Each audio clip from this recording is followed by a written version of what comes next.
And so everything that I did in the community all those years was court-based. Like I told you, I served 5 counties, so I can't tell you what all I did in Clinton County. Clinton, when I started, only had 1 judge, and then after a while we had 2 judges. And in the district, we doubled the number of judges over those years that I was on. But during those years, I'm sorry to say that I probably, I never kept track, but I probably signed somewhere between 12 and 15,000 divorces in eastern Iowa, if you can just think of it. And a pretty good percentage of those would have been in Clinton. And of course I did all the major criminal offenses, and not all of them. Often I had a colleague too that did the other half of Clinton, and one of the colleagues, but hundreds of criminal cases and civil cases, jury trials, and hundreds of jury trials, and all the nasty things that, everything that our society that falls through the cracks, that nobody knows how to deal with, ends up in the courts.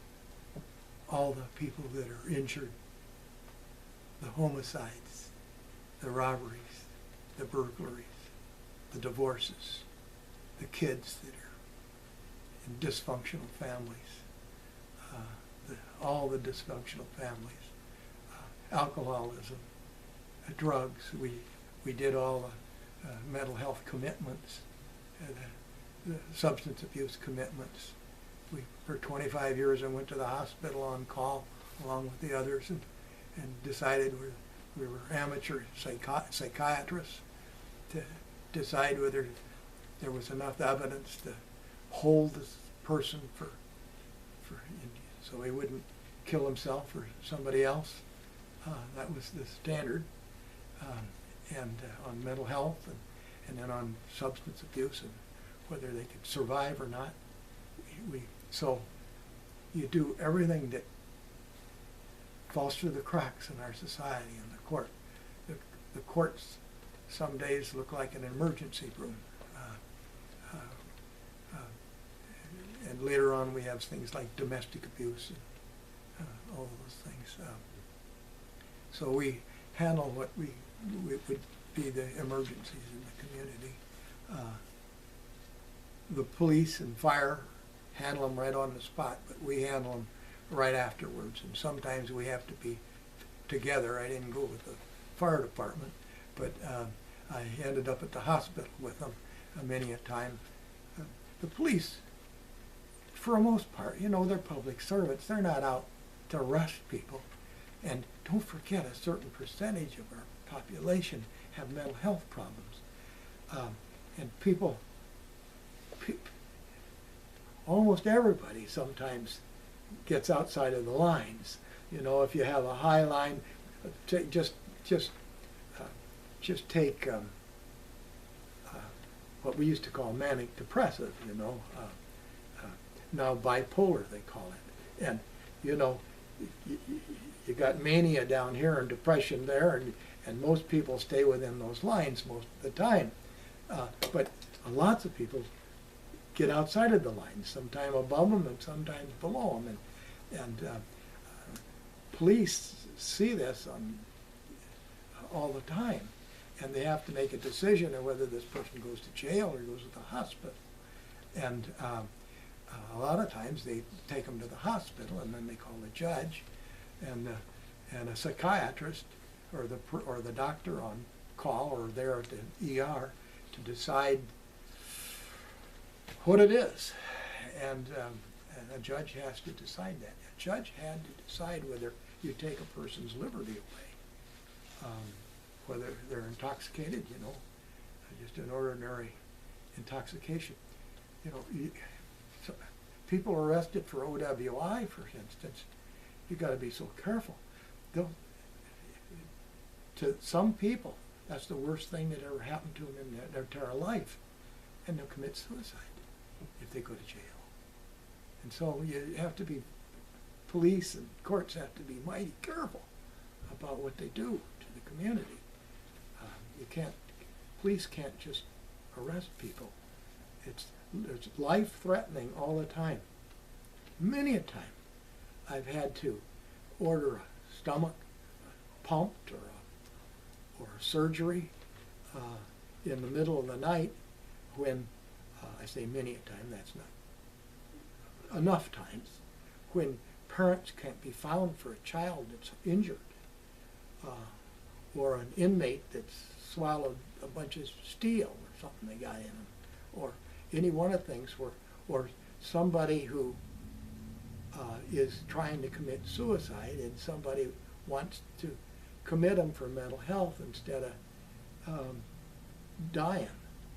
And there's a good question about how much you stop somebody from, you stop them from shooting themselves or somebody else if they made that threat. But if they're just laying there not eating and deciding to die, is that mentally ill? Probably not. Now some of the family wants to put them in the hospital, but a court ordinarily would say, are they dangerous to themselves or somebody else?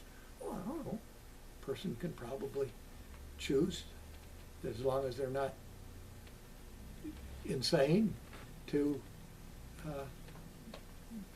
not have services to keep them going, and so you take them back. You asked me what I do in the community. That's what, but it's not just me. That's what judges do. Mm-hmm. That's the part of what judges do that most of the public never sees.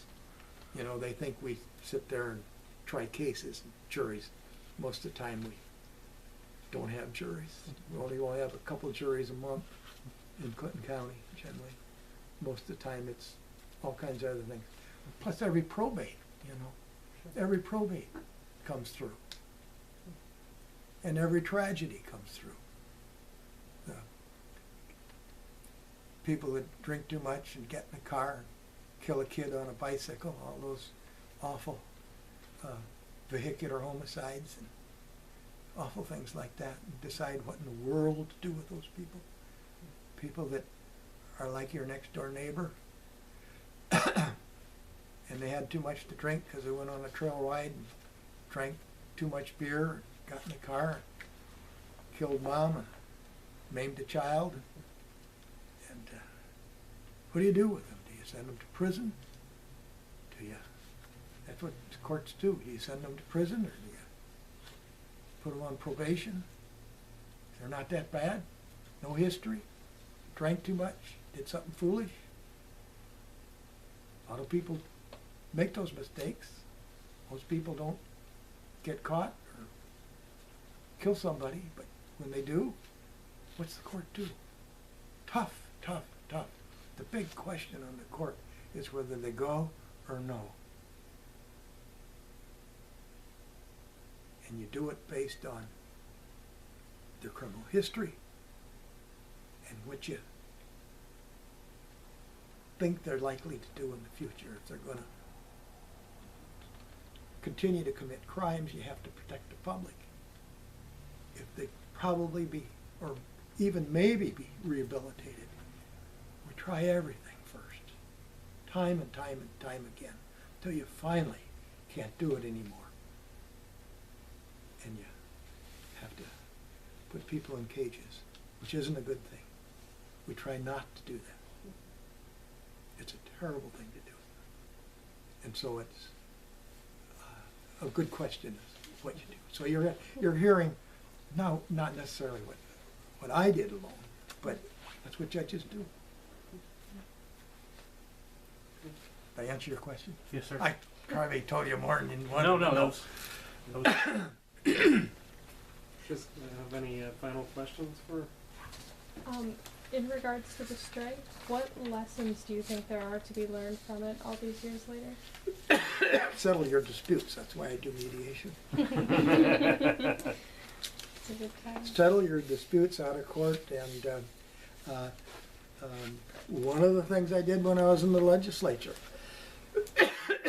was I chaired the committee an interim committee that wrote the collective bargaining in the public sector bill for the state of Iowa that became law the year after I left the legislature. And it's been the law since that. That's the PER board. That became law, and it's worked. I don't think we've had a public sector strike in Iowa since it became the law, and it's worked great for both management and labor in the public sector since that time. Now, of course, things are stirred up in Wisconsin and other places that you'll hear about it, but our law has stuck, and it's worked. So you can do some good work once in a while. And then, you know, you're talking about the law too. There's also the law of unintended consequences. And sometimes what you do turns out to be not so smart. If you're looking back, we do make some mistakes, some significant mistakes. One of the mistakes we're making right now is our politics is terrible. It's gotten mean. I've heard Chuck Grassley's a friend of mine because we served in the legislature together. He's our United States Senator now. I had breakfast with him at the Capitol this winter, and he was a little more conservative than I was, but we're still friends. And both he and Obama this week talk in terms of how politics has become so mean. And it just breaks their heart that politics has become so mean. It's very unfortunate that some of the politicians are talking, they think compromise is a dirty word. Compromise is the art of politics. That's what we all did to make it work. And that's what you do in mediation to get cases resolved. And you don't end up in strikes. You mediate them. To answer your questions? Yeah. Yeah. I like the compromise is the art of politics. I like that. Yeah. Any more? I'm happy to go on. Unless You there's guys want to something, go home? unless there's something specific you would like to add, anything you wanted to touch on. Sure.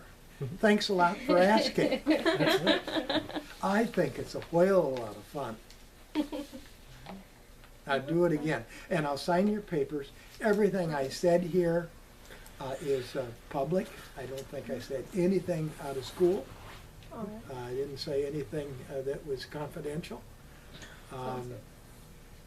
Everything I say is public. Thank you, Judge. All right.